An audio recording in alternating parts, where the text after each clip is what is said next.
ഉണ്ടോ എന്ന് ചോദിച്ചവർക്ക് സംസാരിക്കുന്നുണ്ട്. അതിലേക്ക് സ്ത്രീകളെയാണ് നമ്മൾ ഇത്തവണ മത്സരിപ്പിക്കാൻ തീരുമാനിച്ചിട്ടുള്ളത്. അതിന് പുറമെ യുവാക്കൾക്ക് പ്രാതിനിധ്യം ഉണ്ടാവുമോ എന്ന് ചോദിച്ചു. യുവാക്കളുടെ ഒരു നീണ്ട നിര തന്നെ ഈ പട്ടികയിലുണ്ട്. പിന്നെ പരിചയസമ്പന്നൻ എന്നുള്ള നിലയിൽ അതിനെ നയിക്കുന്നത് പി കെ കുഞ്ഞാലിക്കുട്ടി സാഹിബാണ്.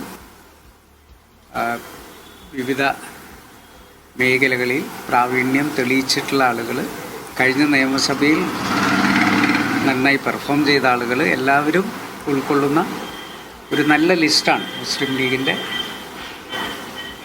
ബഹുമാനപ്പെട്ട സയ്യിദ് സാദിഖ് അലി ശിഹാബ് തങ്ങൾ പ്രഖ്യാപിച്ചിട്ടുണ്ട്. താങ്കൾ ഇത്തവണ മത്സരിക്കുമെന്നുള്ളതായിരുന്നു പുറത്തു വന്ന വാർത്തകൾ. എന്തുകൊണ്ടാണ് അത് മത്സരിക്കും എന്ന് പറഞ്ഞതും പുറത്തു വന്ന വാർത്തയാണ്, മത്സരിക്കില്ല എന്ന് പറഞ്ഞതും പുറത്തു വന്ന വാർത്തയാണ്. അപ്പോഴൊക്കെ ഞാൻ പറഞ്ഞുകൊണ്ടിരുന്നത് അത് തീരുമാനിക്കാനുള്ള പൂർണ്ണ അവകാശം പാർട്ടിക്കുള്ളതാണ്. പാർട്ടിക്ക് മത്സരിക്കാമെന്നും പറയാം, മത്സരിക്കാതിരിക്കാമെന്ന് പറയാം. രണ്ട് പറഞ്ഞു കഴിഞ്ഞാലും അത് സ്വീകരിക്കാൻ ബാധ്യസ്ഥനായിട്ടുള്ള ഒരാളാണ് ഞാൻ എന്ന് അന്നേ പറഞ്ഞിട്ടുണ്ട്. അതുകൊണ്ട് തന്നെ ഈ പാർട്ടി എടുത്ത തീരുമാനത്തെ ഞാൻ സർവാത്മന അതിന് സ്വാഗതം ചെയ്യും. പാർലമെൻ്ററി രാഷ്ട്രീയം മാത്രമല്ലല്ലോ, രാഷ്ട്രീയം എന്ന് പറഞ്ഞു കഴിഞ്ഞാൽ അതിന് വിവിധ തുറകളുണ്ട്. അതിലൊന്ന് മാത്രമാണ് പാർലമെൻ്ററി രാഷ്ട്രീയം.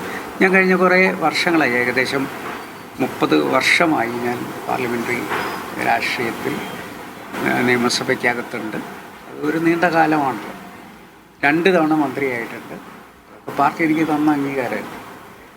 അതുകൊണ്ട് തന്നെ അത് ഞാൻ വളരെ നന്ദിയുള്ളവനാണ്. ഇതൊക്കെ എനിക്ക് എന്നെക്കാൾ അർഹതയുള്ള എത്രയോ ആളുകൾ ഉള്ളപ്പോഴാണ് എനിക്കന്ന് ഈ സ്ഥാനങ്ങൾ തന്നത്. 29ാമത്തെ വയസ്സിൽ അന്ന് ഞാൻ യുവാവാണ്. യുവാക്കൾക്ക് അന്നേ പ്രാതിനിധ്യം തന്നിട്ടുണ്ട്. അന്ന് യുവാവായ ഞാൻ 29ാമത്തെ വയസ്സിലാണ് ഇവിടെ കോഴിക്കോട് 2ാം മണ്ഡലത്തിൽ നിന്ന് മത്സരിച്ചത്. അപ്പോൾ അത് ഇനിയിപ്പോൾ പുതിയ ആളുകൾ വരുമ്പോൾ നമ്മൾ അവർക്ക് അവസരം നിഷേധിക്കാൻ പാടില്ലല്ലോ. കാരണം തലമുറകൾ ഇങ്ങനെ കൈമാറി പോകേണ്ടതാണ് രാഷ്ട്രീയം.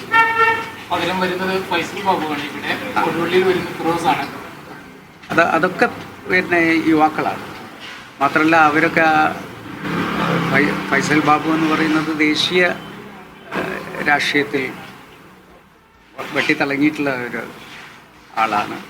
ആ നിലയ്ക്ക് സൗത്ത് മണ്ഡലം അദ്ദേഹത്തിന് വളരെ പ്രാപ്തമായിട്ടുള്ള ഒരു മണ്ഡലമാണ്.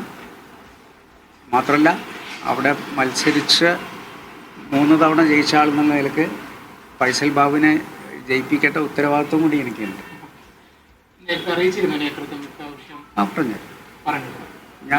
ഞാനും എൻ്റെ കാര്യങ്ങളൊക്കെ ഞാൻ പറയുകയും ചെയ്തിട്ടുണ്ട്. ഞാൻ പൂർണ്ണമായും പാർട്ടി എന്ത് തീരുമാനിക്കുന്നു അതിൻ്റെ കൂടെ നിൽക്കുമെന്ന് പറഞ്ഞിട്ടുള്ളത്.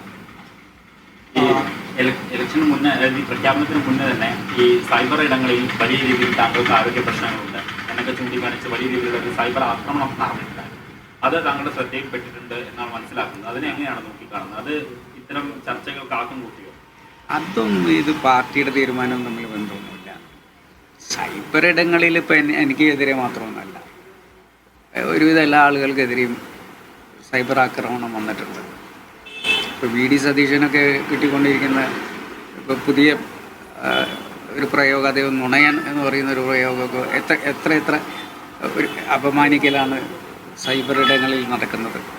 അതൊന്നും ഞാൻ ഗൗരവമായിട്ട് കാണുന്നില്ല. കാരണം സൈബർ ഇടങ്ങളിൽ ഉള്ളവർ പിന്നെ മുഖമില്ലാത്തവരാണ്. മുഖമില്ലാതെ സൈബർ ഇടങ്ങളിൽ ആക്രമിക്കുന്നു എന്ന് പറയുന്നത് തന്നെ അതിലൊരു ഭീരുത്വമുണ്ട്. അതിന് പുറമെ അതിൽ ഒരു നൈതികതയുടെ പ്രശ്നമുണ്ട്. അതുകൊണ്ട് ഞാൻ അതിനൊന്നും ഗൗരവമായിട്ട് കണ്ടിട്ടില്ല. ഞാൻ എൻ്റെ രാഷ്ട്രീയ പ്രവർത്തനത്തെ സമൂഹം എങ്ങനെ വിലയിരുത്തുന്നു, എൻ്റെ പാർട്ടി എങ്ങനെ വിലയിരുത്തുന്നു എന്ന് മാത്രമേ ഞാൻ നോക്കിയിട്ടുള്ളൂ. ആ കാര്യത്തിൽ എന്നും പാർട്ടി വളരെ അനുകൂലമായിട്ടാണ്. എൻ്റെ പ്രവർത്തനങ്ങളൊന്നും സമൂഹം ഒരിക്കലും മോശമായിട്ട് പറഞ്ഞിട്ടില്ല അതുവരെ. ഞാൻ മന്ത്രിയായിരുന്ന കാലഘട്ടത്തിൽ ഒന്നും ഞാൻ ചെയ്തിട്ടുള്ള പ്രവൃത്തികൾ ഈ സംസ്ഥാനത്തിന് അപമാനകരമായിരുന്നു എന്ന് പറയിപ്പിക്കുന്ന ഒരു സ്ഥിതിവിശേഷം ഞാൻ ഉണ്ടാക്കിയിട്ടുമില്ല. ഫാത്തിമ തഹ്ലിയൊക്കെ കോഴിക്കോട് ജില്ലയിൽ നിന്ന് തന്നെ മത്സരിക്കുന്നുണ്ട്. ആ, ഫാത്തിമ തഹ്ലിയൊക്കെ പിന്നെ പുതിയ തലമുറയുടെ പ്രതിനിധിയാണ്. മാത്രമല്ല അവർ കോഴിക്കോട് സൗത്തിൻ്റെ ഭാഗമായിട്ടുള്ള കുറ്റിച്ചിറ ഡിവിഷൻ്റെ പ്രതിനിധി കൂടിയാണ്. അപ്പോൾ അവർക്കും ഇവിടെ കുറേ കാര്യങ്ങൾ ഇവിടെയും ചെയ്യാനുണ്ടാവും.